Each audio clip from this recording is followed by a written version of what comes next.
Si bien hasta este momento he explicado mis razones por las cuales no solo creo en la evolución, sino que confirmo científicamente la alta posibilidad que tiene de poder explicativo para darle forma a la teoría respecto a la vida, a las especies y el hecho de por qué estamos aquí a partir de una posible explicación del Adán histórico, también tengo que ser objetivo y razonable al aceptar que la teoría evolutiva aún hoy sigue teniendo grandes problemas. Creo que podrían llegar a ser subsanables con el desarrollo y el avanzar científico. Sin embargo, quisiera compartirte a ti cuáles son las principales razones o los principales contras que hacen que aún hoy siga dudando de la teoría evolutiva. O bueno, la teoría evolutiva moderna y ampliada. No necesariamente la teoría darwinista, que en efecto ya ha sido dejada atrás por los más grandes intelectuales y biólogos de nuestra época. Actualmente, el consenso científico respecto a la evolución, la teoría evolutiva moderna y ampliada, es efectivamente plausible. Sin embargo, esas mismas comunidades de científicos aceptan que la teoría aún le faltan muchísimos eslabones para poder construir una teoría lo suficientemente sólida como para darle explicación a una gran cantidad de situaciones, problemas, como por ejemplo los 7 que hoy te voy a exponer. Comencemos.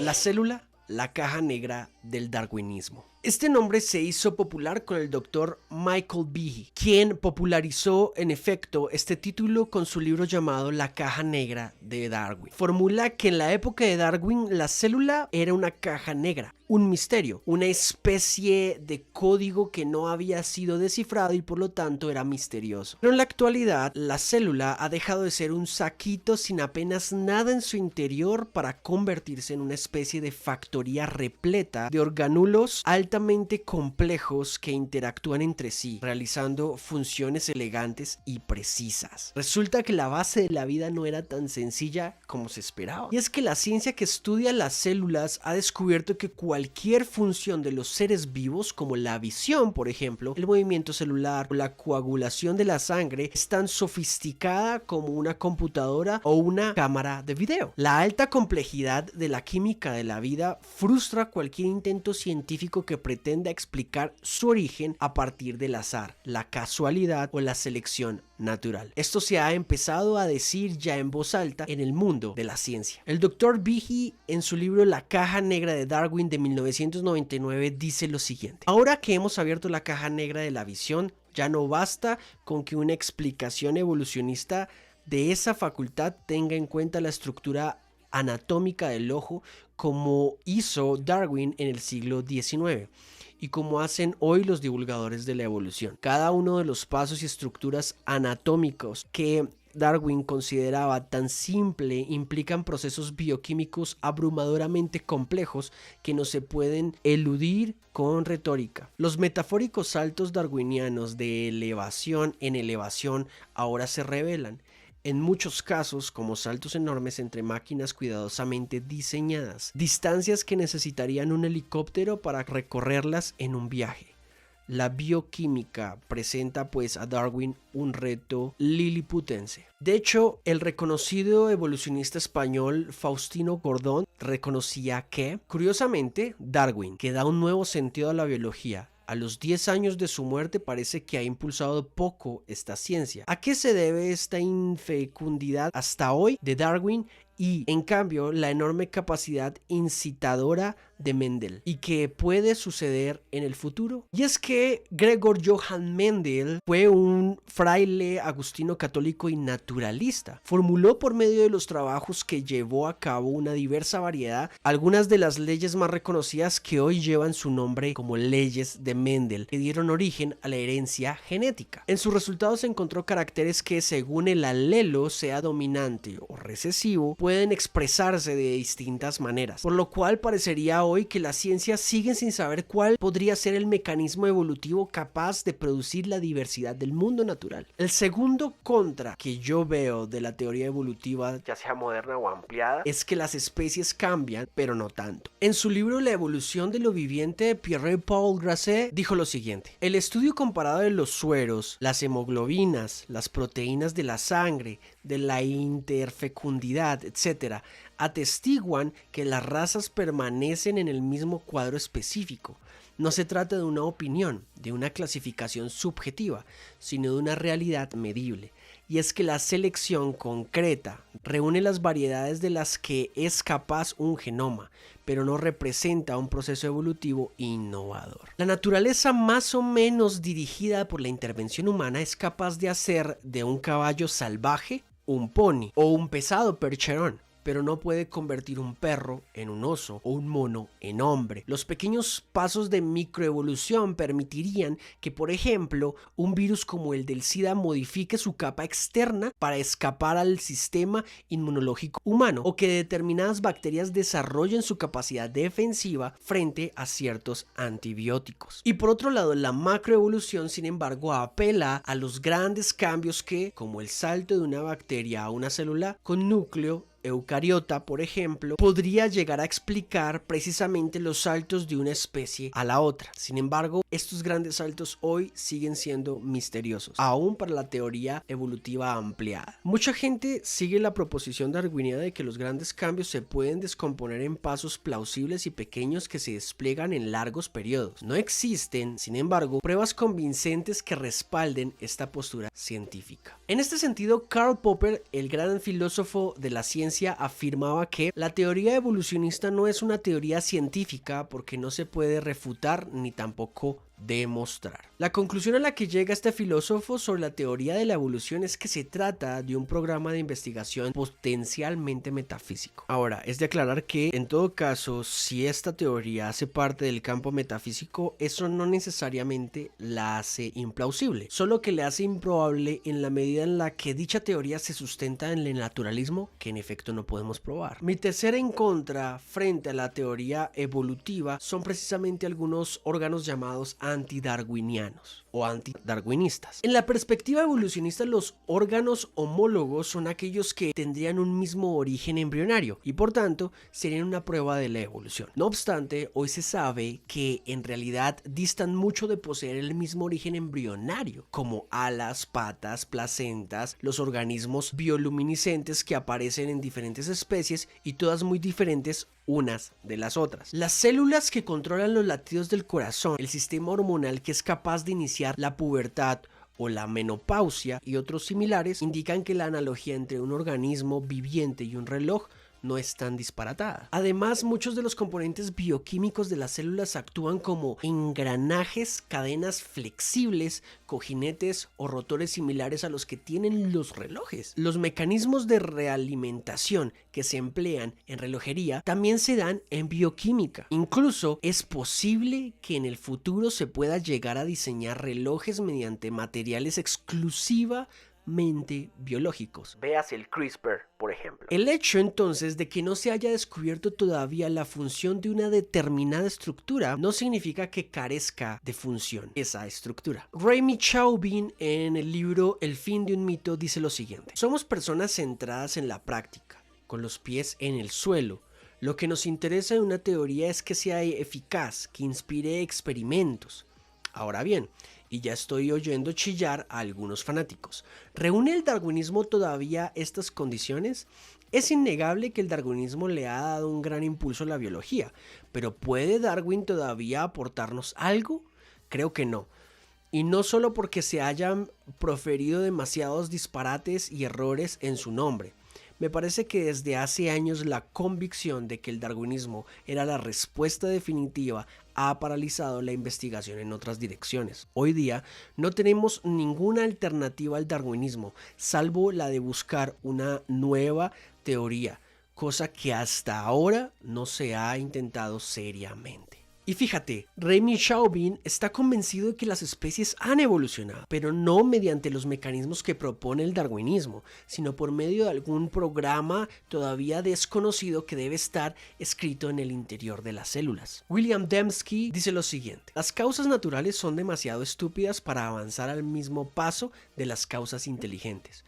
Hemos sospechado esto todo el tiempo. La teoría del diseño inteligente provee una demostración científica rigurosa de la intuición de largos años. Y si bien yo no soy completamente conocedor y completamente partidario del diseño inteligente, en todo caso me parece que la premisa sí se fundamenta en este caso. Mi aspecto en contra número 4 sería principalmente el origen de la vida. La evolución no puede explicar el origen de la vida. Tal vez podría llegar a explicar la ramificación de las especies, pero no el origen. De hecho, esto lo reconoce el evolucionista Richard Leakey en el prólogo de una reciente edición del origen de las especies de Charles Darwin. Hay una gran distancia desde esta sopa orgánica a una célula viva, y nadie ha logrado todavía crear vida en el laboratorio.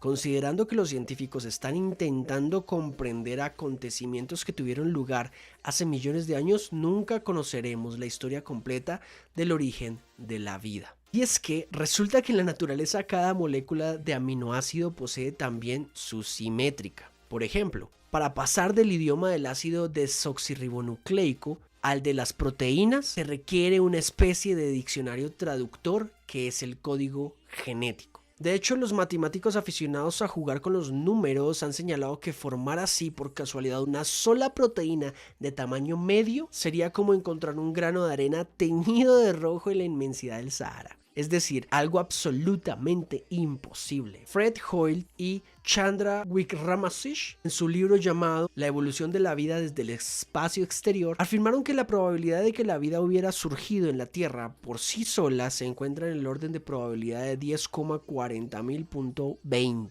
Si alguno quiere un poquito más de esta información, te dejo por aquí arriba el video sobre química prebiótica y el dilema de la mano de Dios, para que puedas reflexionar un poco acerca del problema del origen de la vida. Punto número 5. Los genes Hox. Las mutaciones provocadas en la mosca de vinagre, la famosa Drosophila, se conocen así desde principios del siglo XX. En 1915 se encontró una mutación que transformaba el cuerpo de la mosca.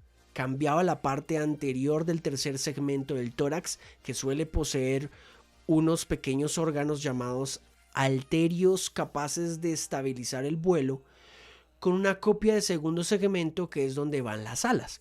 El genetista que descubrió esta mutación, Calvin Bridge, las llamó bitórax. 4 años más tarde encontró una mutación, la bitóraxoid, que hacía lo mismo pero con la parte posterior de dichos segmentos.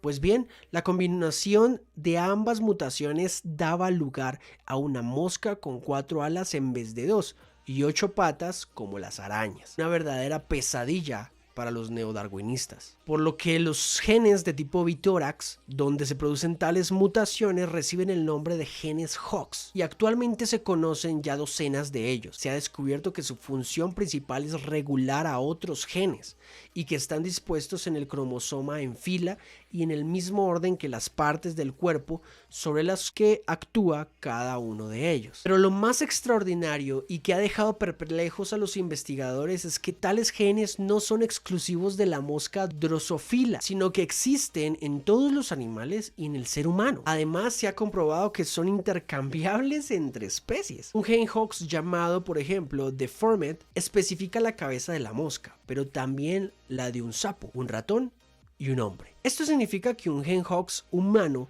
puede curar a una mosca que tenga el suyo mutado, pero no le llegará a producir nunca una cabecilla humana, sino una de mosca. Estos genes no crean estructuras, solo seleccionan aquellas que tienen disponibles cada animal. Aspecto número 6 en contra de la evolución, y es la explosión cámbrica. A la cuestión de por qué no encontramos abundantes depósitos fosilíferos correspondientes a esos supuestos largos periodos anteriores al sistema cámbrico, no puedo dar una respuesta satisfactoria. Los actuales buscadores de fósiles han descubierto microbios petrificados en rocas anteriores al cámbrico. Este hallazgo hubiera alegrado mucho a Darwin, pero desde luego no habría solucionado el problema de las lagunas en el registro fósil. La más profunda y enorme de estas lagunas es sin duda la primera, la que existe entre esos microorganismos hallados en estratos del precámbrico y casi todos los planes generales de diseño animal que se conocen en este planeta y que aparecen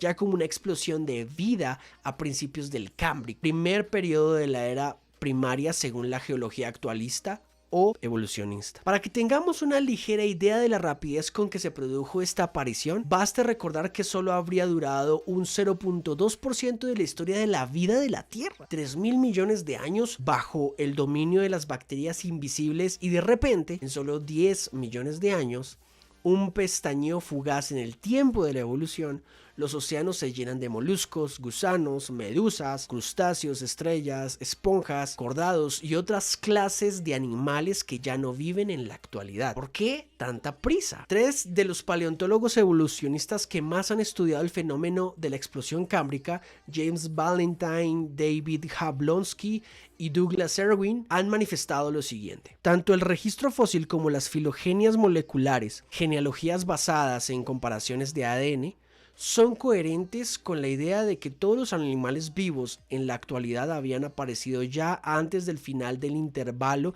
de 10 millones de años que constituyen la explosión cámbrica. Y esto evidentemente es una muestra importante de por qué dicha explosión del Cámbrico implica que la aparición de organismos pluricelulares fue acelerada y repentina hace cerca de 10 millones de años. Y por último, mi aspecto número 7 en contra de la evolución, los gen I-Slice. De hecho, se parecen mucho a los genes Hox, pero resulta que existe un gen, el llamado I-Slice, que es esencial para el desarrollo del ojo en todos los animales. Una mutación del mismo puede causar la enfermedad de la aniridia, la cual afecta el desarrollo del ojo en las personas, pero también puede disminuir el tamaño del ojo en el ratón o incluso hacer que una mosca nazca sin ojos. Se ha descubierto que al trasplantar artificialmente dicho gen de los humanos a la mosca, le genera ojos allí donde se le fuerza a activarse. Esto significa que la función de dicho gen, así como toda la complicada red de genes y proteínas asociadas a él, se han conservado intactos en todos los animales a lo largo de las eras geológicas. Si hubieran cambiado lo más mínimo, como presume la evolución, el gen humano sería incapaz de crearle un ojo a la mosca. Precisamente esto pasa con los genes Hox